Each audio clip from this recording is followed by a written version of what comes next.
Şaban ayının son günlərini yaşayırıq. Şaban ayı bitir və mübarək Ramazan ayına az qalıb. Şaban ayı xüsusi bir aydır, xüsusi aylardan biridir.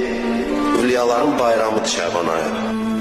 Son günlərində də bəhrələnməyə bu aydan çalışaq, Ramazan ayına daxil olmağa hazırlaşaq. Bilirlər ki, möminlərin ruziləri bu ayda bölünür. Bu ayda ən çox axır günləridir də, nə tövsiyə eləmək olar? Ən çox salavat tövsiyə edirəm. Mən tövsiyə eləmirəm, mən kiməm? Yəni Peyğəmbərdən hədisdən nəql olur. Şaban ayında çox salavat göndərir. Buyurur ki, Rasulukum yeşfə'u li kulli men yusalli aleyhi fihi.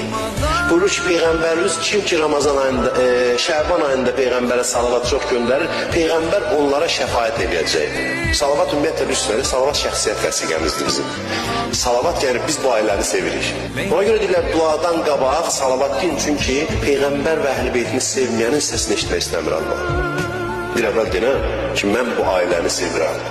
Və Şaban ayının son günlərində Allahdan istəyirəm, Allah bu günləri görməyi bizə nəsib eləsin inşallah.